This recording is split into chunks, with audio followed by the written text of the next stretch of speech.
Okay, so this is your ACC paper. ये आपका English communication का पेपर है, as you know. Let us start with your paper, with your syllabus first. So आपका जो syllabus है वो आपका पहले तो theory of communication, types and modes of communication है। ये जो है अभी मैं आपका इंट्रोडक्टरी क्लास में आज कवर करूंगी, और उसके बाद then we can move on to other topics जो हैं वर्बल और non verbal communication, spoken and written, personal, social, business communication, barriers and strategies, interpersonal, group communication, finally you have speaking skills, फिर आपका reading and understanding आता है। अच्छा, one thing that is really important in this paper now is, जो आपका पुराना syllabus था वो भी सेम था, बट जो एग्जाम में क्वेश्चन पेपर आता था उसका पैटर्न कुछ बदल गया है। तो पहले क्या होता था, आपसे डायरेक्ट क्वेश्चन आते थे, जैसे वो पूछ लेंगे पैराफ्रेजिंग क्या है, एनालिसिस क्या है, इंटरप्रिटेशन क्या है। They just ask you what directly whatever question they'd want to or whatever topic they'd like to ask. अब उन्होंने क्या किया है कि उन्होंने आपको एप्लीकेशन बेस्ड पेपर दे दिया है। तो जो आपका क्वेश्चन पेपर आएगा उसमें डायरेक्टली वो ये नहीं पूछेंगे कि वर्बल और नॉन वर्बल कम्युनिकेशन क्या होता है, उसके 2 एग्जांपल दीजिए, या स्पोकन और रिटन क्या होता है, उसके 2 एग्जांपल दीजिए, इंट्रापर्सनल कम्युनिकेशन क्या। What they will do is वो आपको कुछ लिखा हुआ देंगे और उसमें बोलेंगे कि इसमें से नॉन वर्बल और वर्बल ढूंढिए, 4 टाइप्स के वर्बल कम्युनिकेशन बताइए, नॉन वर्बल बताइए, यहाँ पे पर्सनल कम्युनिकेशन कहाँ हो रहा है, या फिर बिजनेस कम्युनिकेशन। आपको कोई वो एक सिनेरियो दे सकते हैं या कोई एक सिचुएशन दे सकते हैं और बोल सकते हैं कि ऐसी ऐसी सिचुएशन में अपना बिजनेस कम्युनिकेशन का पर एक पैसेज लिखकर दिखाइए कि किस तरीके से आप बिजनेस कम्युनिकेशन करेंगे ऐसी ऐसी सिचुएशन में। या बैरियर्स और स्ट्रैटेजीज जो होती हैं कम्युनिकेशन की, किस कम्युनिकेशन के प्रति क्या बैरियर्स होते हैं, वो सारा का सारा आपको अप्लाई करके, क्योंकि what they've done now is कि अब आपको वो रट्टा मार के आप आंसर लिख दो, उससे काम नहीं चलेगा। कि आपको एक्चुअली चीज समझ में आ रही है कि नहीं समझ में आ रही है, ये देखने के लिए वो आपसे डायरेक्टली उसकी डेफिनेशंस नहीं पूछेंगे। they'll ask you what how you'd apply those things in real life. तो most of the times आपको वो passages देंगे। अगर आप पहले के क्वेश्चन पेपर्स खोलकर देखो जो आपके सीनियर्स को, आपके बैचेस को आए होंगे, नॉट दिस लॉकडाउन टाइम, उससे पहले, तो क्योंकि अब आपका आई डोंट नो, आपका ये जो पेपर आएगा ये मोस्टली एप्लीकेशन बेस्ड आएगा, तो it's good that you look at question papers जो लोगों को ऑफलाइन मोड में आए हैं, राइट? तो ज्यादा let us not delve into this too much. धीरे धीरे मैं आपके साथ क्वेश्चन पेपर्स भी डिस्कस कर लूंगी जो पीछे से आए हुए हैं, so that you have a clear idea as to how you have to answer in your question paper. तो आज इंट्रोडक्टरी क्लास है जो आपका थ्योरीज ऑफ कम्युनिकेशन और बेसिकली कम्युनिकेशन क्या होता है, वीड कम टू दैट। और फिर उसके बाद धीरे धीरे एज वी प्रोग्रेस, तो जैसे जैसे क्वेश्चंस पेपर में से आए हुए हैं वो साथ साथ मैं आपके डिस्कस करती रहूंगी। Okay, any questions that you have you can drop or you can even ask me। आप अपना माइक ऑन करिए और आप मुझे डायरेक्टली क्वेश्चन पूछिए। मुझे ऐसा कुछ नहीं है कि आप मेरी क्लास को डिस्टर्ब कर रहे हो या whatever। माइक ऑन करिए, just say excuse me ma'am and you can very well ask me a question whatever it is as the class progresses. So first is your introduction. We all know what is communication, right? Communication क्या होता है? Communication is basically, अगर आप बहुत basic terms पर सोचे तो it's an exchange of ideas, right? हम सब सोशल बीइंग्स हैं, हम आइसोलेशन में नहीं रह सकते। जानवर भी कम्युनिकेट करते हैं। Can you think of examples as how animals communicate, right?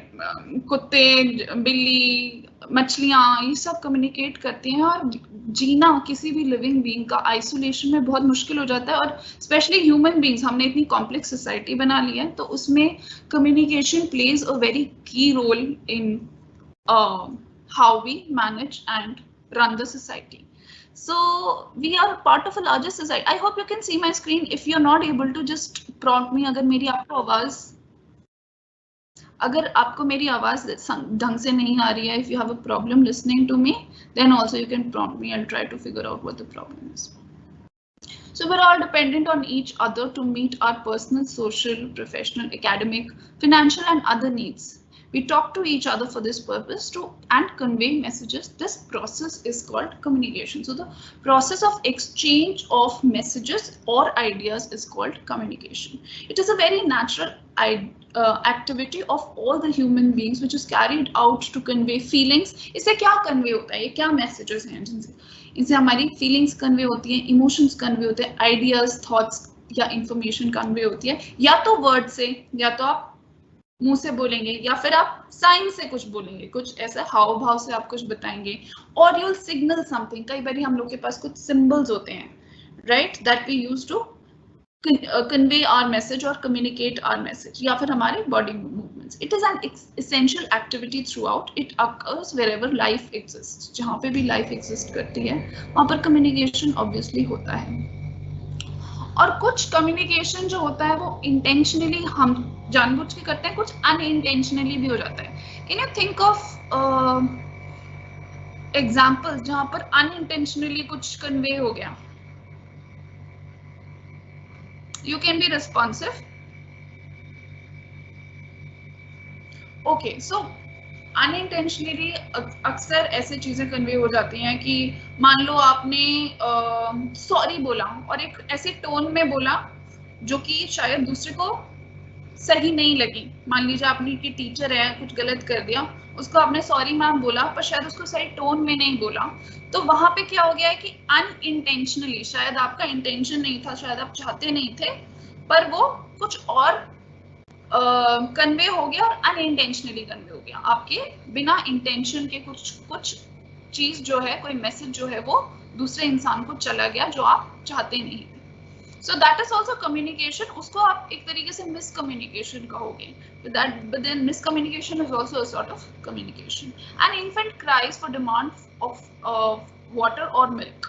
तो जैसे एक छोटा बच्चा कैसे communicate करता है कि उसको भूख लगी है, कि उसको पानी चाहिए या दूध चाहिए, तो he would cry.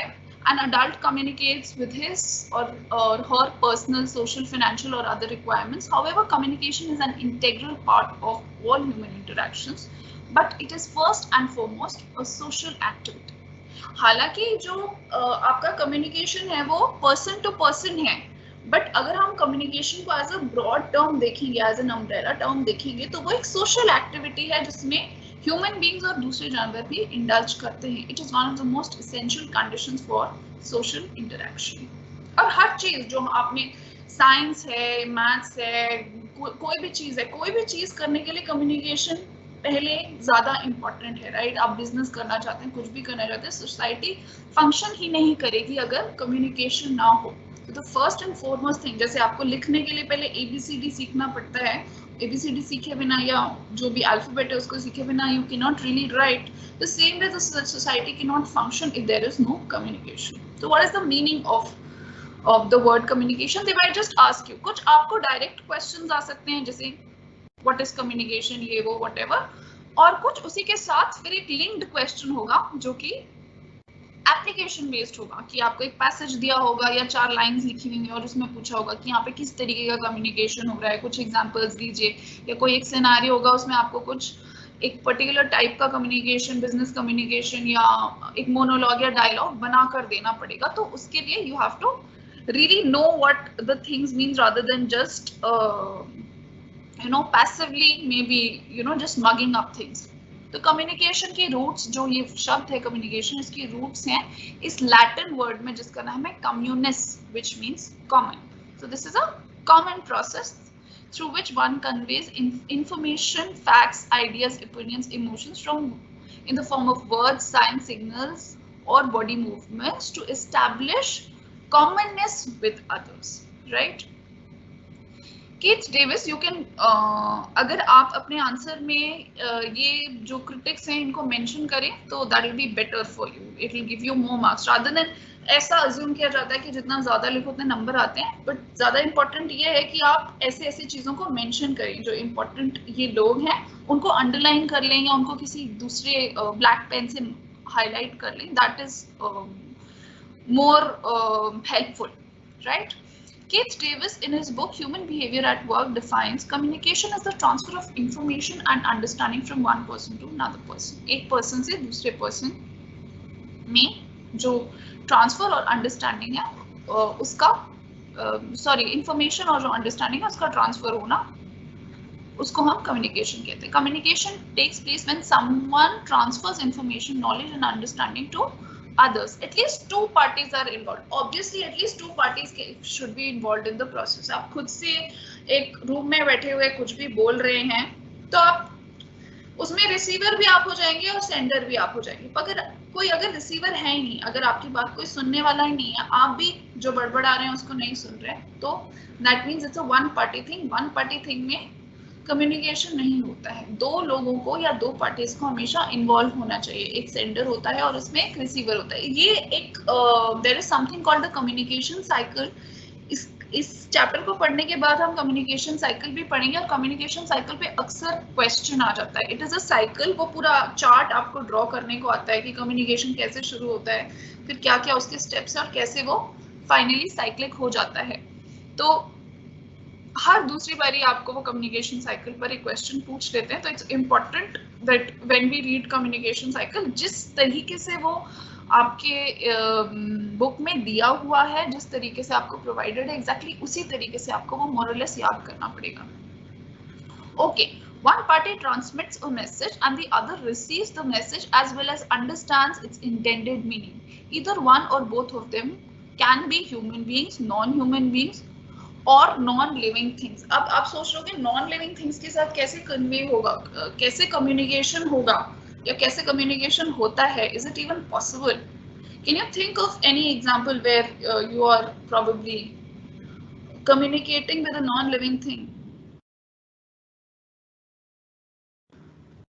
ऐसा कोई कम्युनिकेशन जो किसी निर्जीव चीज के साथ होता हो, जैसे आपके कंप्यूटर के साथ आपका कम्युनिकेशन होता है, राइट? जो आप कुछ कमांड दे रहे हैं या कुछ बात कह रहे हैं, वो उसका आपको एक तरीके से रिस्पॉन्स हो. Computers are non living things, they communicate with you. So it's not necessary that you can only communicate with living things, right? Non living things के साथ भी आप कम्युनिकेट कर सकते हैं. और सिर्फ ऐसा नहीं है कि आप सिर्फ ह्यूमन बींग्स के साथ कम्युनिकेट कर सकते हैं, आप जानवरों के साथ भी कम्युनिकेट कर सकते हैं, right? Like for example you have a pet, a dog और whatever. You can very well communicate with your pets or other animals in forms of gestures. जो आपके हाव भाव हैं उस तरीके से आप कम्युनिकेट कर सकते हैं.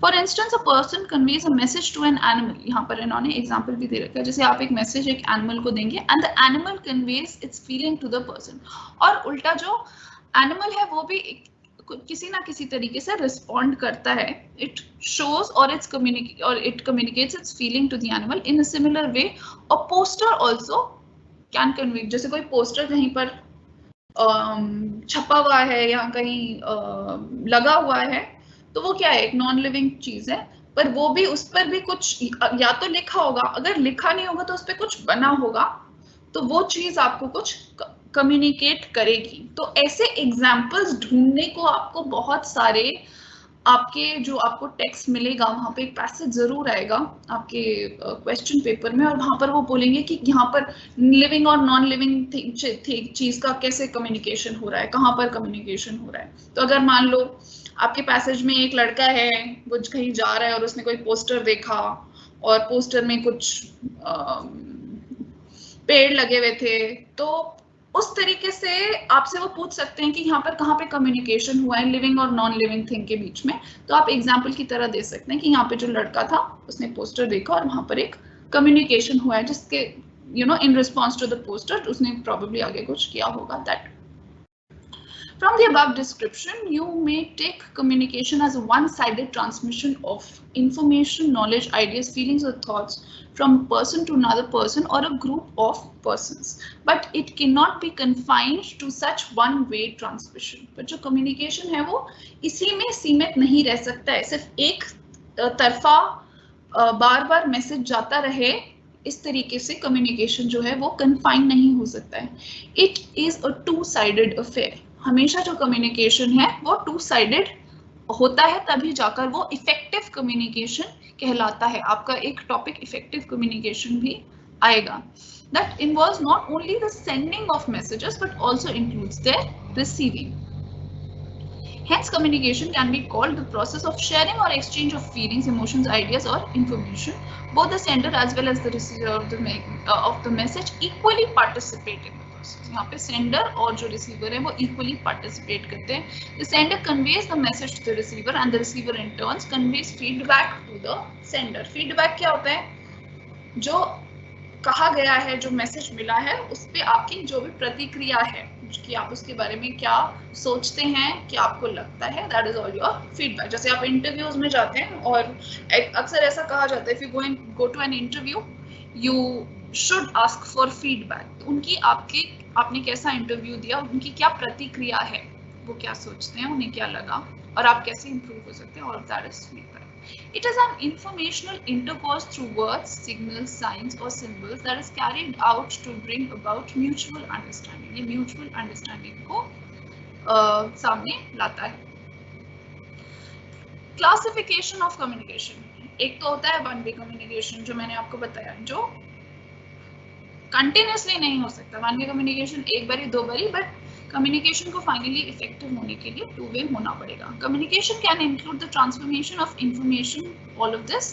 The sender transmits a message through words, sign, signals, symbols और body movements and the receiver receives the message as well as interprets its intended meaning, right. जो रिसीवर है वो इंटरप्रेट करता है, उसको समझता है, और अगर समझने में उसमें गलती हो जाए तो वहां पर क्या हो जाता है, मिसकम्युनिकेशन हो जाता है। तो इस जनरली इस पूरे कोर्स का ऑब्जेक्टिव है कि आप मिसकम्युनिकेशन को कम से कम कर पाएं और कम्युनिकेशन और इफेक्टिव कम्युनिकेशन स्पेशली आपके वर्क लाइफ में आगे जाके बेटर से बेटर हो पाए। When the sender communicates a message without expecting or getting feedback, the communication is termed as one-way communication. अब one-way communication किस तरीके से हो सकता है? जैसे आपको आपके बॉस ने ऑर्डर दिया कि फला फला जो भी प्रोजेक्ट है should be completed in the next 5 days, right? तो या फिर आपकी मम्मी ने आपको बोला बेटा ये दूध का ग्लास जाके किचन में रख के आओ, तो उसमें आपने वापस उनको हाँ मम्मी या कुछ ऐसे कम्युनिकेट नहीं किया, but you just did what happened. So that is one sided communication, जहाँ पे आपको ऑर्डर मिला और आपने उसको बस रिसीव कर लिया। Feedback is totally absent in this kind of communication. तो वहां पे आपने फीडबैक कुछ भी नहीं दिया है, वहां पे आपका रिस्पॉन्स कुछ भी नहीं रखा है। Listening to a recorded song for example is one way communication. अगर आप एक रिकॉर्डेड सॉन्ग को सुन रहे हैं तो वो भी एक वन वे कम्युनिकेशन है, मतलब this can be an example. It can be verbal और नॉन वर्बल। वर्बल क्या है, ओरल या फिर रिटन, और नॉन वर्बल क्या है, without the use of words, या फिर वो फॉर्मल भी हो सकता है या इनफॉर्मल भी हो सकता है। टू वे कम्युनिकेशन, अब ये इजीली इस आपको ये जो चार्ट दिया इससे फ्लो चार्ट इससे पता चल रहा है कि एक तरफ सेंडर है, एक तरफ रिसीवर है, मैसेज एक तरफ जाता है और दूसरी तरफ से आपका फीडबैक आ जाता है। तो यहाँ पे फीडबैक इज एक्सट्रीमली इम्पोर्टेंट। और what is important is to remember that two-way communication is also referred to as transactional communication. So they might just ask you what is transactional communication, right?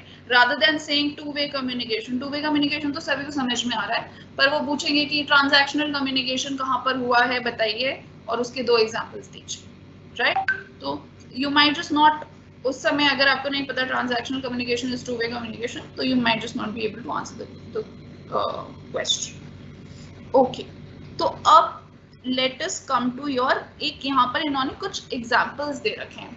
Identify which of the following actions are one way communication and which one is two way. तो इसमें आपको you can think about what is one way communication and what is two way communication. जैसे first point, a singer is performing on stage and you are listening to the song. अगर कोई singer बस perform कर रहा है on stage और आप बस उसको सुन रहे हैं, तो what is that sort of communication? That is a one way communication, right? क्योंकि आप वहां पे कोई फीडबैक नहीं दे रहे। You are playing with your pet dog, अगर आप अपने पेट डॉग के साथ खेल रहे हैं तो वो टू वे कम्युनिकेशन हो जाएगा। क्यों? क्योंकि आप भी उसके साथ खेल रहे हैं, आप भी कुछ अपना हाव भाव प्रकट कर रहे हैं, कुछ उसको भाग रहे दौड़ रहे हैं, और वो भी, ऐसा नहीं है कि कुत्ता बैठा हुआ है मूर्ति की तरह कुत्ता भी कुछ ना कुछ आपको कम्युनिकेट कर रहा है, अगर वो अपनी पूंछ हिला रहा है या वो अपनी जीभ लपलपा रहा है या कुछ भी कर रहा है, हाथ पैर उछल रहा कूद रहा है, तो that is two-way communication that is happening there. You are watching a movie, this is one-way communication. When you are watching a movie, you're just the receiver of it, right? The teacher is teaching to the students, this can be one way, can be two-way. Now you can think about it how. क्योंकि अगर आप लोग respond कर रहे हैं, जैसे अभी ये क्लास मुझे नहीं पता कितने बच्चे हैं यहाँ पे रिस्पॉन्ड कर रहे हैं, if they're responding, so that becomes a two-way communication. But if they're listening passively, if they're not actively participating in the class, then that is a one-way communication. Your grandmother is telling you a story. This is also very dependent. अगर आपकी grandmother को आप बस चुपचाप सुन रहे हैं, तो that becomes one-way communication. But अगर आप उसमें participate कर रहे हैं, question पूछ रहे हैं, उनको बार-बार टोक रहे हैं या कुछ कह रहे हैं बीच में, या बस अपना feedback दे रहे हैं, तो that becomes two-way communication. Okay, importance of communication. अब कम्युनिकेशन की क्या इम्पोर्टेंस है, ये हमने ऑलरेडी वो कर लिया है, डिस्कस कर लिया है कि हम अपने friends, family members, relatives, teachers, इन सबसे जो बात करते हैं, कहते हैं, ये सब बहुत इम्पोर्टेंट है. और हमारे जो सारे रिलेशनशिप्स बिल्ड होती हैं और जो हमारी सोसाइटी पूरी फंक्शन करती है, वो कम्युनिकेशन के बेस पे ही करती है. तो हमारी पर्सनल लाइफ भी और प्रोफेशनल लाइफ भी, दोनों के लिए ही कम्युनिकेशन बहुत ज़्यादा इम्पोर्टेंट है. Right, so we can skip this. The world has turned into a global village. जो दुनिया है वो छोटी होती जा रही है, ग्लोबल विलेज बनती चली जा रही है. बिजनेसेस जो है उन्होंने बाउंड्रीज को क्रॉस कर दिया है. कंपनीज अब अलग अलग जगह अपना बिजनेस शुरू करना चाहती हैं. सबके लिए कम्युनिकेशन की ज़रूरत है. इसीलिए आप ये भी रियलाइज करें कि जो ये लैंग्वेज है इंग्लिश, ये क्या है? This is a medium of communication. कोई भी भाषा जो है वो एक मीडियम होती है कम्युनिकेशन का. तो ये एक इंटरनेशनल मीडियम बनती चली जा रही है कम्युनिकेशन के लिए, क्योंकि हमको अब एक कॉमन भाषा चाहिए कि बाहर से लोग जो हैं बिजनेसेस करना चाहते हैं दूसरी कंट्रीज के साथ, और एक लैंग्वेज ऐसी होनी चाहिए, एक ऐसा मीडियम होना चाहिए जिसके थ्रू वो कम्युनिकेशन हो पाए. और इंग्लिश जो है वो रोल धीरे धीरे लेती चली जा रही है. It's taking up that role. पहले आपने देखा होगा जो चाइनीज, जापानीज ये लोग होते थे, रशियंस, इवन बहुत सारे ऐसे कंट्रीज होती थी जो अपनी ही भाषा में पढ़ाई लिखाई करती थी, और कम्युनिकेशन जो बिजनेस कम्युनिकेशन भी होता था उन्हीं की उसमें होता था. जैसे चाइना इज वन कंट्री जो अभी तक उनका सारा पढ़ाई लिखाई, ऑफिस का काम, सब कुछ जितना भी फॉर्मल उनका काम होता था वो सारा उनकी अपनी भाषा में होता था, जो कि चाइनीज में होता था. जापान में सेम था, रशिया में सेम था. पर अब धीरे धीरे सभी कंट्रीज, ये कोरिया में था, ये रियलाइज कर रही हैं अब ये कंट्रीज की एक, क्योंकि दुनिया इतनी छोटी होती जा रही है, हमको कम्युनिकेशन की ज़रूरत है ज़्यादा से ज़्यादा. और इंग्लिश ही है जो मोस्टली लोग यूज़ करते हैं. तो अब धीरे धीरे चाइना, कोरिया, जापान, ये कंट्रीज बहुत ही ज़्यादा तेज़ रेट से इंग्लिश सीख रहे हैं, सीखना चाहते हैं, because otherwise they know that they would be left behind in business और इन I mean the fast changing world. So communication, अब इसके क्या क्या स्टेप्स हैं, राइट? इसके क्या क्या आपके कम्युनिकेशन की एक्चुअली साइकिल होती कैसे है, कम्युनिकेशन का प्रोसेस कैसे होता है, ठीक है? तो इसमें कई भाग होते हैं communication. The process consist of the following elements. इसके क्या क्या एलिमेंट्स है? फर्स्ट है सेंडर. सेंडर को आप ट्रांसमीटर भी कह सकते हैं, जो कि सोर्स होता है मैसेज का, जो आप ट्रांसमिट करते हैं. अगर आपको कोई भी मैसेज भेजना है तो उसका एक सेंडर होता है और एक उसका स्पेसिफिक पर्पस होता है, कुछ उसका एक उद्देश्य होता है जो आप मैसेज भेज रहे हैं. The process starts with an idea that occurs in the Sanders mind. जो प्रोसेस है कम्युनिकेशन का वो शुरू होता है एक आइडिया से, जो सेंडर के माइंड में शुरू होता है. He or she wants to convey the other party in order to achieve some objective. कुछ ना कुछ ऑब्जेक्टिव अचीव करने के लिए, कुछ ना कुछ उनका पर्पस होता है जिसके लिए वो मैसेज जो है उनके दिमाग में आता है. At first she formulates or he formulates a clear idea about the message. तो एक clear idea पहले इंसान को लग जाता है, फिर उनकी जो लॉजिकल फैकल्टी होती है, उनका जो दिमाग होता है, उससे वो मैसेज को शेप करते हैं. और ये बहुत इंपॉर्टेंट है कि आप मैसेज को किस तरीके से शेप कर रहे हैं, right? That will sort of lead to how effective the communication was. She और ही एनकोड्स द आइडिया. अब एनकोड कैसे करते हैं? आप देखते हो कि जो वो कोडिंग लैंग्वेजेस भी होती हैं, जो ये आपकी कंप्यूटर की लैंग्वेजेस होती है, उनमें भी कोडिंग करते हैं ना लोग, कि कुछ अगर कंप्यूटर से टास्क करवाना है तो एक लैंग्वेज होती है जिसमें कुछ कोड लिखा जाता है और फिर वो कंप्यूटर को फीड किया जाता है. उसी तरीके से हम लोग का जो कोड है वो क्या है? वो भाषा हो सकता है हमारा कोड, राइट? आपके दिमाग में आया है कि चलो कहीं घूमने चलते हैं, पर ये आप कन्वे कैसे करोगे? आप उसको एक तरीके से कोड करोगे. आप कोड किस में करोगे? अपनी भाषा में करोगे, या तो हिंदी में करोगे, अंग्रेजी में करोगे.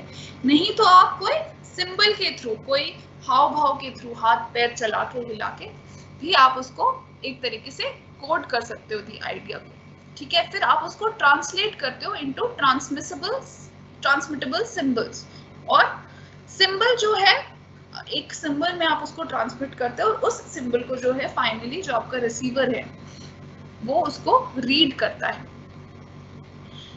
she or she decides the symbol, medium, time and channel to send the message. तो जो सेंडर है वो उस क्या किस चीजों के लिए रिस्पॉन्सिबल है, कि सिंबल क्या होगा, मीडियम क्या होगा, टाइम क्या होगा और चैनल क्या होगा. अब ये जो चारों वर्ड्स हैं, इनके मीनिंग्स हम धीरे धीरे समझेंगे.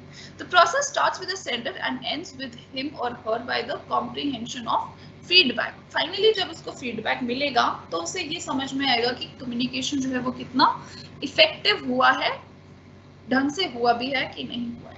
She or he can be a speaker, writer or an actor. For example, the teacher teaching in the class is the sender. जैसे कि यहाँ पर जो आपका communication cycle है उसमें sender कौन है? मैं हूँ, आपकी जो टीचर है, teaching in the class. The sender initiates the process of and communicates the message.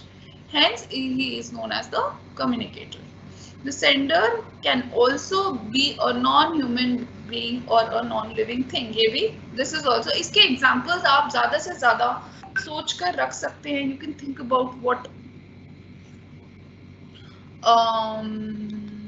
examples you can think. क्योंकि वो अक्सर आपसे ऐसा पूछ लेते हैं कि नॉन ह्यूमन और ह्यूमन के बीच में कहाँ पर आप ऐसा सोच सकते हैं कि नॉन ह्यूमन जो है वो या नॉन लिविंग थिंग जो है वो एक सेंडर है. तो जैसे पोस्टर का एग्जांपल दिया था, क्या कोई पेंटिंग का एग्जांपल हो गया या कोई किसी की फोटोग्राफ का एग्जांपल हो गया, वहां पे नॉन लिविंग थिंग जो है वो एक तरीके से सेंडर बन गई है मैसेज का. फिर आता है मैसेज. मैसेज क्या है? You very well know, like it is the idea, emotion, opinion or information that is transmitted. It can be verbal or non-verbal. Verbal क्या होता है? अक्सर हम क्या समझते हैं कि verbal का मतलब होता है सिर्फ oral, और रिटन का मतलब होता है, वर्बल और रिटन जो है वो अलग अलग समझते हैं हम अक्सर, बट ये गलत है, प्लीज ध्यान रखिएगा.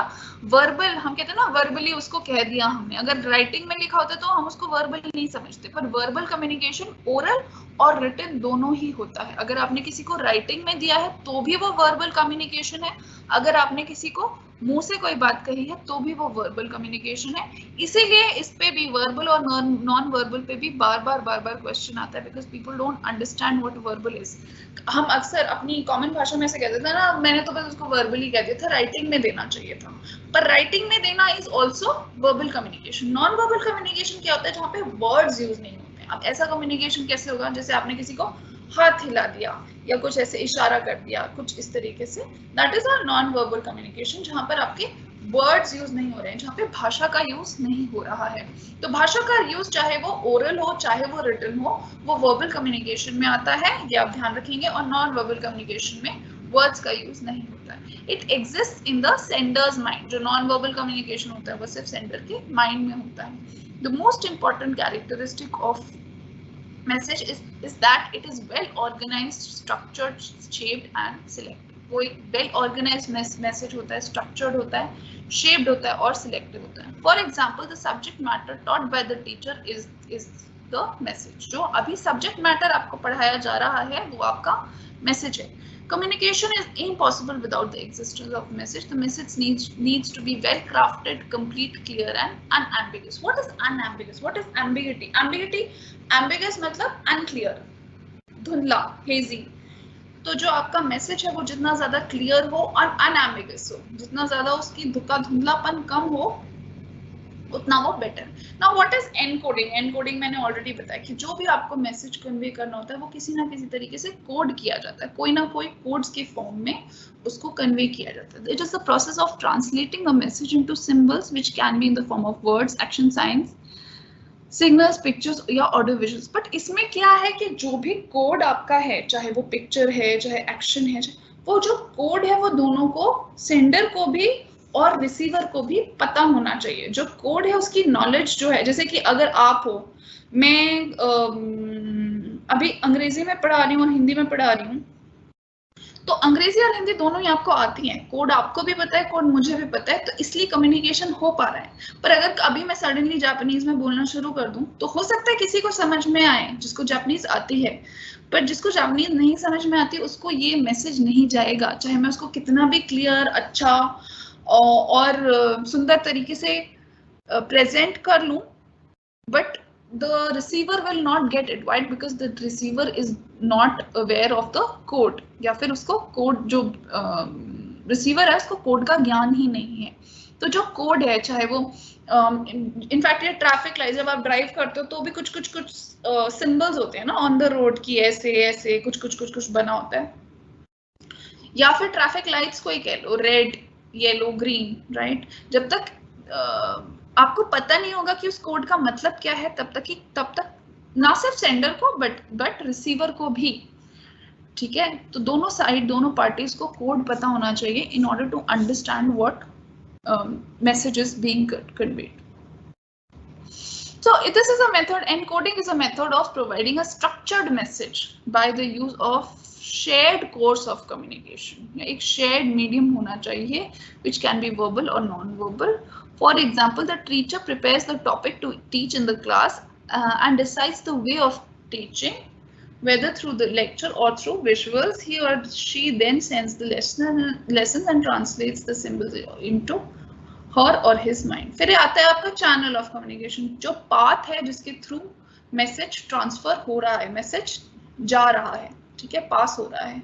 It connects the sender and the receiver. Air and sight are some of the important channels. जैसे हवा के थ्रू, ठीक है, इलेक्ट्रॉनिक मीडियम्स के थ्रू, जैसे अभी हम इलेक्ट्रॉनिक मीडिया के through communicate, that is the channel of communication, right. आपका जो वाईफाई है, जो आपका ये पूरा इंटरनेट है, इसके थ्रू कम्युनिकेशन आपका और मेरा हो पा रहा है। The sender selects the channel, जो सेंडर है वो सिलेक्ट करता है channel, keeping in mind the receiver, receiver को वो ध्यान में रखते हुए अपना चैनल डिसाइड करता है। The choice also depends on the type of message as well as the relationship between the sender and the receiver. कैसे? If both have informal relations, अगर sender और receiver दोनों के informal relations हैं, formal relations नहीं हैं, the sender chooses informal channel in case of organizational communication. अच्छा, कोई organization है, मान लो आपकी कोई company है, उसमें जो communication हो रहा है उसमें किस तरीके से communication channel होगा, right? अगर वो फॉर्मल कम्युनिकेशन है तो एक उसका प्रॉपर प्रोसेस होगा, पर अगर वो इनफॉर्मल कम्युनिकेशन है तो वो कई और तरीकों से भी हो सकता है, जो कि सेंडर डिसाइड, जैसे आपका बॉस और अगर आपके अच्छे टर्म्स हैं तो आपके बीच में अगर इनफॉर्मल कम्युनिकेशन चलता है तो हो सकता है आपको व्हाट्सएप में कोई ऐसी बात बता दे जो कि शायद अगले दिन आपको फॉर्मली डिफरेंट तरीके से पता चलती, लेटर के थ्रू पता चलती, राइट। तो that is between the sender and the receiver. Similarly, if the message is informal in nature, she may choose an informal channel, but in case of a formal message, she may choose a formal channel. There is a difference between channel and medium. Channel और medium के बीच में क्या difference है? Channel is the path through which the message passes, whereas the medium is the carrier of the message. For example, in oral communication, air is the channel and voice is the medium, right? Similarly, letter is the medium while the post or the courier service is the channel. जो आपका letter है वो आपका medium है, जबकि जो post और जो कुरियर आपकी सर्विस है वो आपका चैनल बन जाता है। Medium plays an important role in the delivery of the message. Inappropriate medium can mar the very process. अगर आप मीडियम सही नहीं चूज करते हैं, जैसे कि पोस्ट और कुरियर की जगह आपने कुछ और, अगर आपने नहीं चूज किया, कोई और व्हाट्सएप के थ्रू तो आप नहीं बहुत सारी चीजों को भेज सकते हैं, राइट? तो अगर आपको कोई चीज फिजिकली भेजनी है दूसरी तरफ through along with a message or that thing itself might carry the message, तो उसको किस तरीके से आप भेजेंगे? आप उसको पोस्ट या कुरियर से ही भेजेंगे, otherwise physically that thing can not be received. फिर आता है आपका receiver. Receiver is the party जिसको मैसेज मिलता है। This is really easy, right?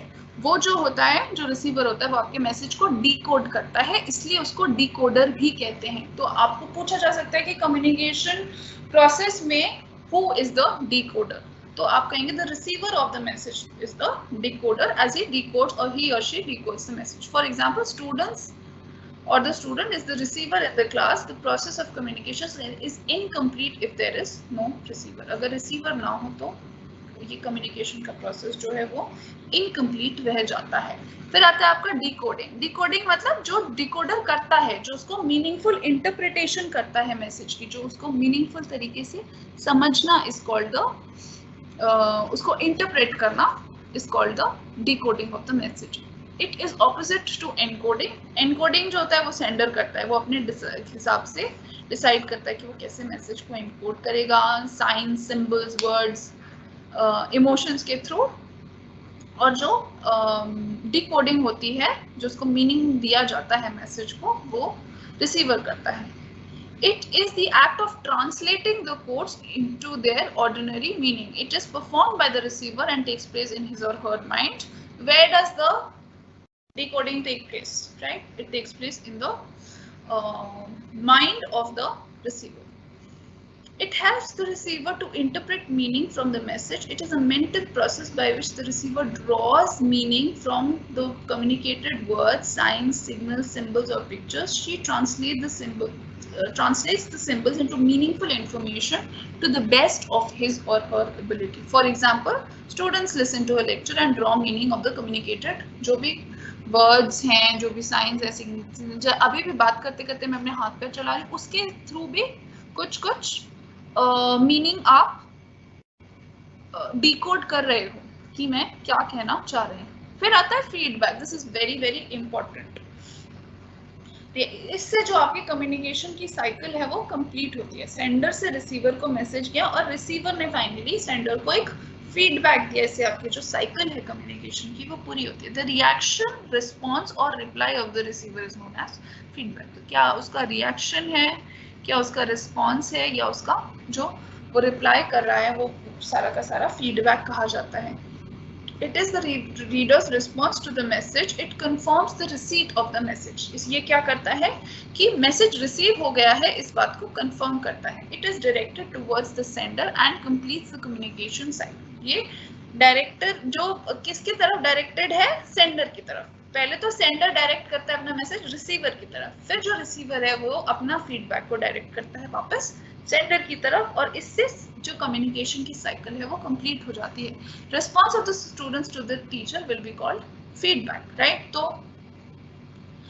अगर आप कुछ रिस्पॉन्स देंगे तो यहाँ पर ये साइकिल कंप्लीट होगी और मुझको पता चलेगा कि कितना how much I have conveyed and how much has been communicated to you. Feedback is an important component of the communication process. Both the sender and the receiver play reversible and reciprocal roles in the process. तो यहाँ पे reversible roles भी हो सकते हैं। अगर आप कुछ बोलना शुरू कर दो, कुछ मुझे कहना शुरू कर दो, जो फीडबैक ना हो, अपने ही तरफ से आप कुछ नया टॉपिक छेड़ दो या कुछ क्वेश्चन पूछ लो, तो आप वहाँ सेंडर बन जाओगे, ठीक है, कम्युनिकेशन के। तो ये रिवर्सेबल प्रोसेस है कि अभी तो मैं सेंडर थी, ये रिवर्स हो गया प्रोसेस और आप सेंडर बन गए। या फिर एक रेसिप्रोकल रोल्स भी हो सकते हैं कि जैसे आप रेसिप्रोकेट करें, यानी आप उसका जवाब दें कि मैं आपको कुछ कहूँ, आप उसका जवाब दें, फिर आप कुछ आपकी बात के आगे फिर मैं उसका जवाब दूं, और इस तरीके say that is reciprocal process. In case of feedback, the receiver acts as the sender and the sender becomes the receiver. जो feedback होता है उसमें like I said कि जो receiver होता है वो finally sender बन जाता है और sender receiver बन जाता है। Feedback can be used as a tool to measure the effectiveness of the communication. Feedback जो है वो tool है जिससे आप कम्युनिकेशन की इफेक्टिवनेस को समझ सकते हो, मेजर कर सकते हो. The sender can determine the success and or failure of the communication on the basis of received feedback. और जो sender है, आप जैसे कि इंटरव्यू में कहा जाता है कि आपने कुछ मैसेज अपने इंटरव्यूअर्स को कन्वे करा और कितना आप सक्सेसफुली उसको कन्वे कर पाए, तो आपका कितना सक्सेस है और कितना फेलियर है ये आपको उनके फीडबैक के थ्रू समझ में आ जाएगा. जैसे कि आप भी अगर मुझे कुछ फीडबैक देते हो, कुछ क्वेश्चन पूछते हो या कुछ बताते हो कि मैम ये समझ में है, वो समझ नहीं है, तो उसके थ्रू मैं असेस कर पाऊंगी कि ये क्लास जो है इसमें कितना इफेक्टिवली कम्युनिकेशन हो पाया है, कितना सक्सेस हो पाया है और कितना फेलियर हो पाया है. She or he can evaluate the outcome of his or her communication through feedback, whether the message has been received by the receiver in the intended way or some corrections are required in the message or the way of communication. It also requires the receiver to ask questions in order to clear his or her doubts as well as develop confidence. तो यही सब जो चीजें आप पढ़ रहे हो ये बुक के थ्रू भी आप पढ़ सकते हो, राइट. बुक अभी आपको कुछ कम्युनिकेट करे, पर यहाँ पर व्हाई डज टीचर का क्या रोल है? टीचर का यही रोल है कि जो आपके लाइव या रियल टाइम में जो क्वेश्चन है, जो आपके दिमाग में डाउट्स हैं, जो कि शायद बुक में क्लियर नहीं है या समझ नहीं आए, all that ambiguity can be clear through feedback. Understanding is the end result of communication, but it does not imply agreement all the time. जो अंडरस्टैंडिंग है वो एंड रिजल्ट है, फाइनल रिजल्ट कम्युनिकेशन का अंडरस्टैंडिंग है, पर उसका मतलब क्या है कि हमेशा अग्रीमेंट होना जरूरी नहीं है, ऑब्वियसली, राइट. कि अगर अग्रीमेंट हुआ तो ही कम्युनिकेशन हुआ, ऐसी बात नहीं. अगर आप डिसएग्री भी करते हो, मान लो आपके बॉस ने आपसे कुछ कहा, ये कोई मीटिंग चल रही है बोर्ड की, उसमें चाहे डिसएग्रीमेंट हुआ पर कम्युनिकेशन तो फिर भी हुआ है, right.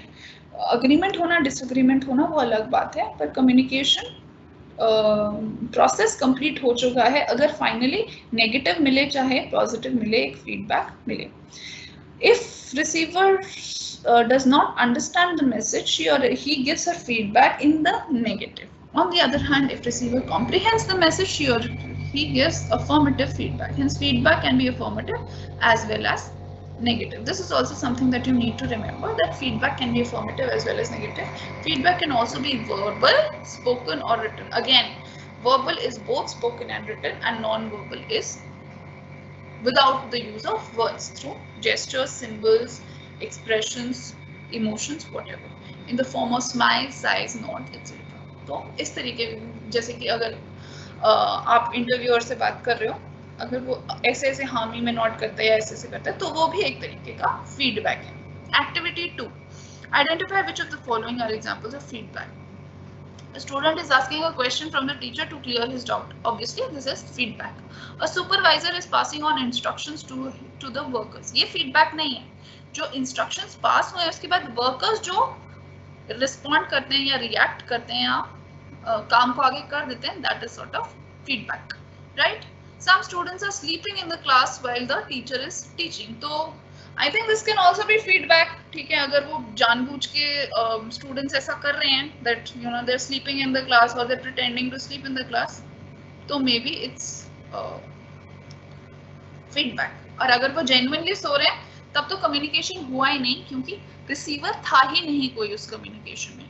The communication was intended. अगर क्लास में टीचर पढ़ा रही है और सारे बच्चे सो रहे हैं, तो communication ऐसे केस में हुआ ही नहीं है, क्योंकि जो रिसीवर था उसने कुछ रिसीव ही नहीं किया. The receptionist is answering a question. This is feedback. Yes, you are looking at a picture. This is not feedback. This is just reception of the message. Advantages of feedback. अब feedback, मैंने कहा था feedback बहुत important है, बहुत important है. तो इसके advantages और advantages क्या हो सकते हैं ये भी discuss किया. Disadvantages तो मिनिमल होते हैं, पर एडवांटेजेस क्या हो सकते हैं फीडबैक के, this has been discussed.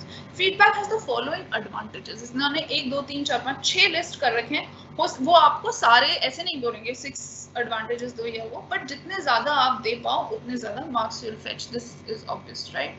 Feedback confirms the received of the message, right, कि मैसेज रिसीव हो गया है, It enables the receiver to clear his or her doubts. ये भी आपको clearly पता चल रहा है. It helps the sender to know the readers, the receiver's interest. Sender को receiver का interest पता चलता है. The sender can make the necessary change in the message on the basis of feedback. तो जिस तरीके का feedback मिल रहा है उसके हिसाब से sender जो है वो अपने आगे का जो message है जो वो communicate कर रहा है उसको उसमें necessary changes ला सकता है.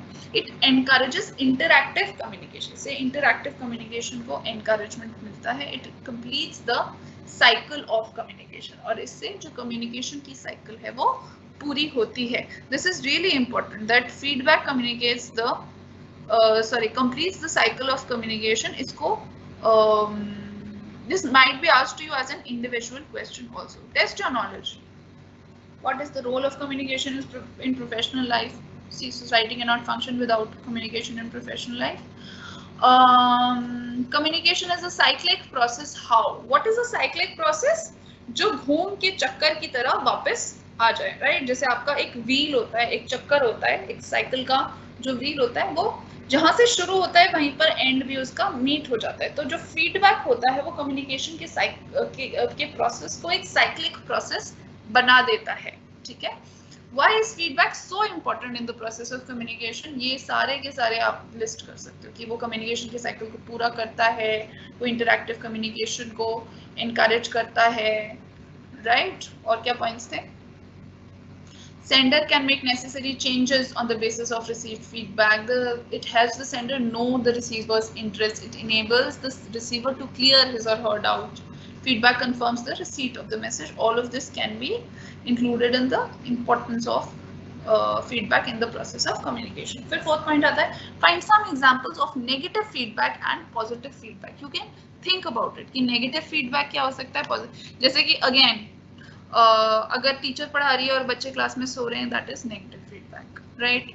Positive feedback कि कोई आपकी बात को हामी भर रहा है. और negative feedback क्या हो सकता है?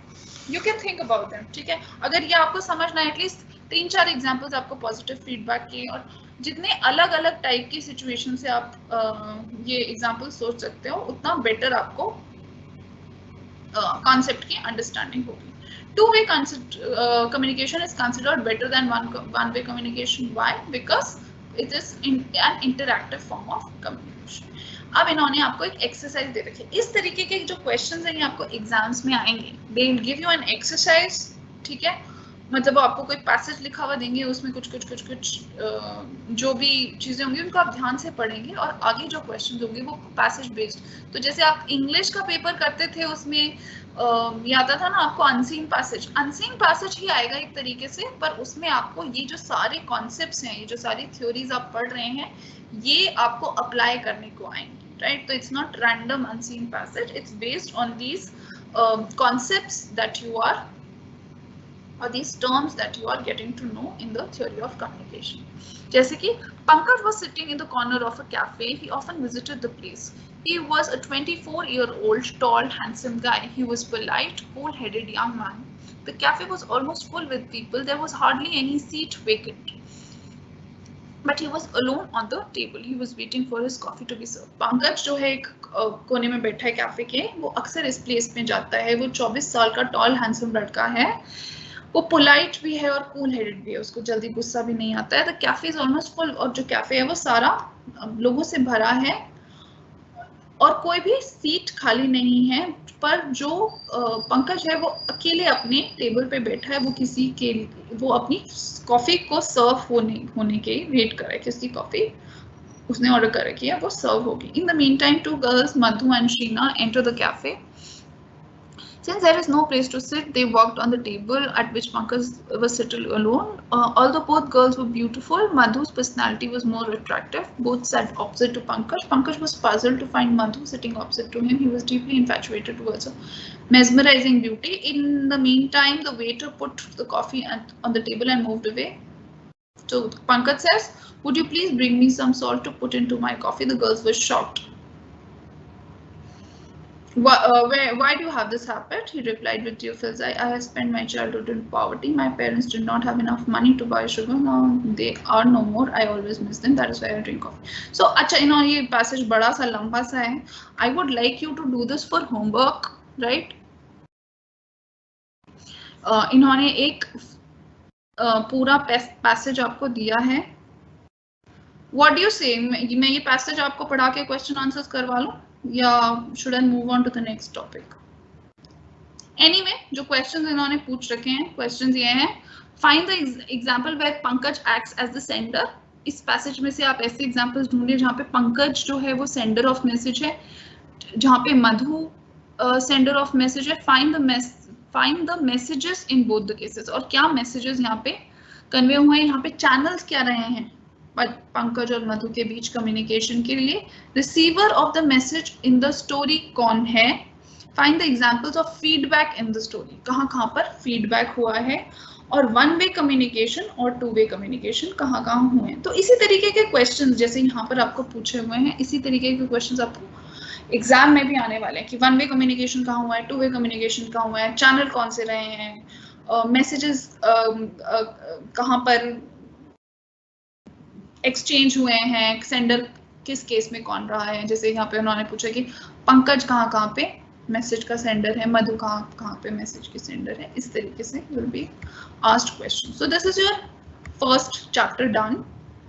This is just the theory of communication. अब हमारे पास, because we have some time, we can start with types of communication also, and then perhaps next time ये passage अगर आप पढ़ना चाहते हैं, खुद से करना चाहते हैं, if you want to practice, it's up to you. वरना कल आप मुझे बता सकते हैं कि मैम क्योंकि इतना टाइम अभी हमारे ये काउंसलिंग सेशंस में नहीं है that we take up all of this, तो टाइम की शॉर्टनेस की वजह से I will not be able to explain everything. But if you guys feel कि ठीक है मैम आप इसको पढ़ा दीजिए, करा दीजिए, या नहीं समझ में आ रहा है, तो I can take that up in class. You can very well let me know. अब आता है learning objectives. After reading this chapter, ये आपका types of communication. You will know about the types of communication, features of oral and written communication, and find the difference between formal and informal communication. Understand verbal and non-verbal. Verbal and non-verbal मैंने already आपको थोड़ा बहुत बता दिया, पर उसमें detailed question आता है. ठीक है, तो किस किस तरीके के कम्युनिकेशन हो सकते हैं. Communication can be verbal, non verbal, visual, formal, informal. Okay. Verbal communication means expressed through words, right? Words can be written as well as oral. Features of verbal communication क्या है? Verbal communication is organized, structured and easy to study. जो verbal communication होता है वो अच्छे तरीके से एक organized होता है, structure होता है उसका, और वो आसानी से आप उसको स्टडी कर सकते हैं, आसानी से उसका अध्ययन कर सकते हैं. कैसे? क्योंकि जो शब्दों के थ्रू कहा जाए, मान लो अगर मैं शब्द यहाँ पे अपना मुंह बंद कर लूं, आपको कुछ लैंग्वेज के थ्रू कुछ ना, वर्ड्स के थ्रू कुछ ना कम्युनिकेट करूं, बस ऐसे ऐसे हाथ पैर हिला के कुछ, तो वो ज्यादा धुंधला सा कम्युनिकेशन रहता है. उसका मैसेज का जो मीनिंग होता है वो बहुत क्लियर नहीं होता है. अगर आप वर्ड से, जैसे कि आप अपनी अगर आप भाषा नहीं जानते तो सिर्फ हाव भाव से और सिर्फ अपने एक्सप्रेशन से, अपने हाथ पैर हिला के जो भी इस तरीके से कम्युनिकेट करते, तो जो बड़े कॉम्प्लेक्स थॉट्स हैं वो आप कन्वे नहीं कर पाते, राइट. आप ये तो कन्वे कर पाते, अगर आपने ऐसे कहीं पॉइंट किया तो आप ये तो कन्वे कर पाते कि उस तरफ देखो. पर अगर आप ये कहना चाहते किसी को, अरे यार सुबह आज अशोक गया था चाय की दुकान पे और वो बैठा और उसने चाय पी, पर उसके सामने से एक चीता गुजर गया और इतना डर गया हो, कुछ इस तरीके का. This is a complex thought, right. It's very difficult to communicate without verbal communication, right. तो वर्बल कम्युनिकेशन जो कॉम्प्लेक्स थॉट है उसको कन्वे करने के लिए एक बहुत सटीक चीज है. और नॉन वर्बल कम्युनिकेशन की भी अपनी इंपॉर्टेंस होती है. कुछ चीजें होती हैं कि वो आप बोल के और वर्ड्स के साथ इतना इफेक्टिवली कम्युनिकेट नहीं कर सकते, जो कि शायद एक जेस्चर के साथ, जैसे कि for example you know if you are giving a flower to perhaps, you know if two people are in love, one person is in love, if you want to propose to somebody, तो शायद शब्दों से इतना easy नहीं होता है या इतना अच्छा नहीं होता है जितना कि शायद आप किसी को फूल दे दो तो उसको वो जो चीज है, जो आपका मैसेज है वो कन्वे हो जाए. सो हर एक चीज के लिए एक अप्रोप्रिएट चैनल होता है, एक एक अप्रोप्रिएट मीडियम होता है, एक अप्रोप्रिएट तरीके का कम्युनिकेशन होता है, राइट, एक अप्रोप्रिएट टाइप का कम्युनिकेशन होता है। ये सेंडर के ऊपर है कि वो अपने हिसाब से किस सही टाइप ऑफ कम्युनिकेशन को चुने एक पर्टिकुलर मैसेज को सेंड अक्रॉस करने के लिए, यानी भेजने के लिए। It is carried out through words. अब जो वर्बल कम्युनिकेशन है वो वर्ड्स के थ्रू कैरी होता है। Symbols of verbal communication are universal.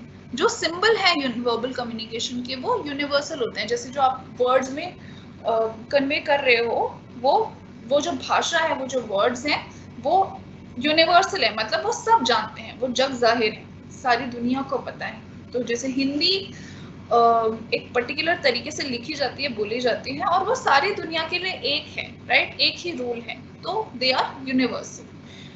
Verbal communication facilitates formal communication. Verbal communication जो है वो अक्सर फॉर्मल कम्युनिकेशन को फैसिलिटेट करता है। The message has legal validity and can be preserved for future reference.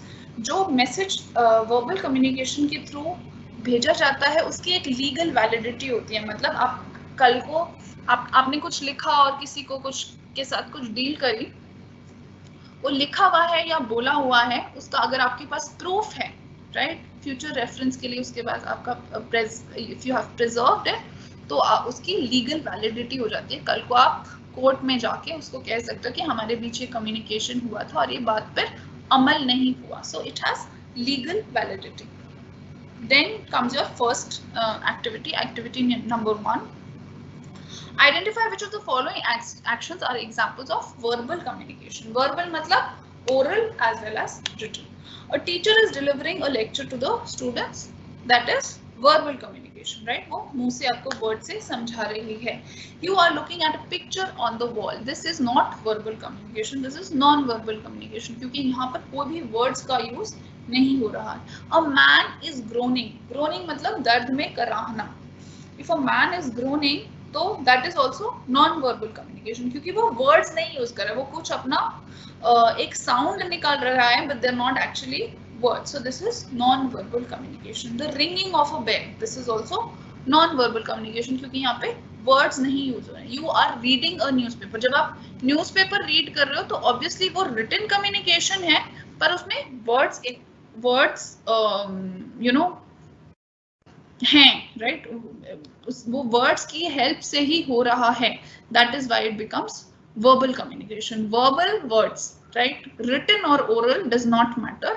Both written and oral communication, if they are done through words, it will come under verbal communication.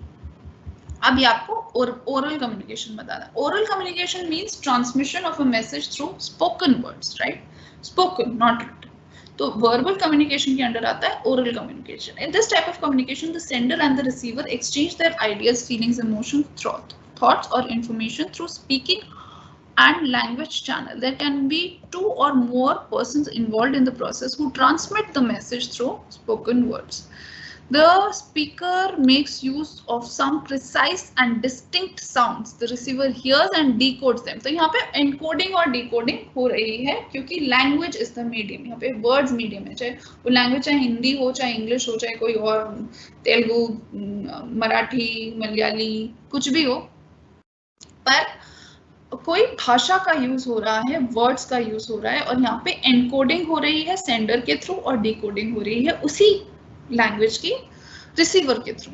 The speaker makes use of some precise and distinct sounds and the receiver hears and decodes them to understand the meaning of communicated words, phrases and sentences. They can do so either through face to face interaction और with the help of some mechanical or electronic device. Like right now we are communicating through the help of an electronic device, which is probably your laptop or your phone that you must be using, right? Also we are using the facility of the internet here. Face to face oral communication is the most recognized form of human communication. तो सबसे पुराना भी और सबसे ज्यादा recognized, सबसे ज्यादा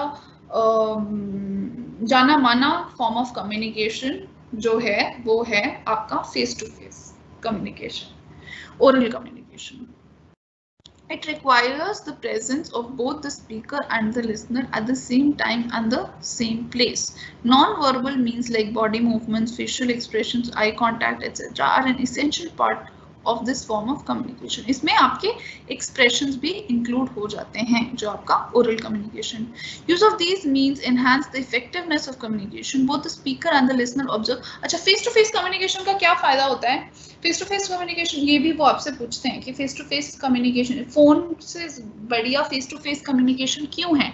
क्योंकि यहाँ पर बोलने के साथ साथ आप अपने हाव भाव और एक्सप्रेशंस जो है उसका भी जो दूसरा बंदा होता है सामने वो लाइव देख पाता है, तो इससे जो मैसेज है वो ज्यादा इफेक्टिव तरीके से ट्रांसफर हो पाता है या मैसेज इफेक्टिव तरीके से रिसीव हो पाता है. कई बार हम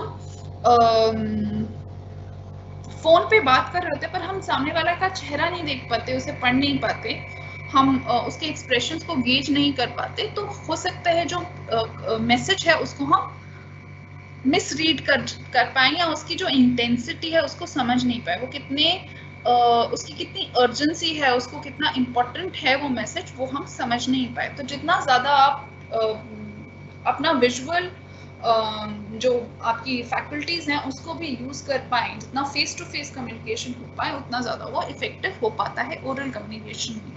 oral communication can also take place at from some distance but it requires some mechanical, electronic और electrical device like phone, mic, radio, internet etcetera to transmit the message.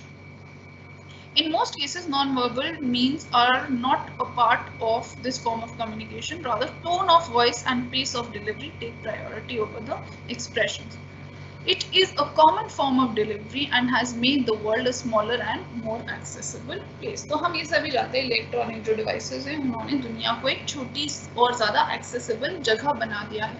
अब advantages क्या है ओरल कम्युनिकेशन की, ये हम कल शुरू करेंगे. ऑल्सो मैं आपके साथ साथ जो क्वेश्चन आए होंगे पिछले क्वेश्चन पेपर्स में वो भी डिस्कस करना शुरू कर दूंगी जो इससे आपके टॉपिक से रिलेटेड हैं, जिससे आपको ये आइडिया आ जाए कि एग्जाम में किस तरीके से आंसर करना है, किस तरीके के क्वेश्चंस आएंगे और क्या क्या जो टॉपिक्स हैं वो आपके ज़्यादा रेपिटेटिव हैं, जिनको आप ढंग से करके जाएं तो मोस्टली आपका पेपर सही जाएगा. Okay guys, I think it is enough for today. Let's just do away with today's class, or I'll see you next time. I think we have a class on Saturday now.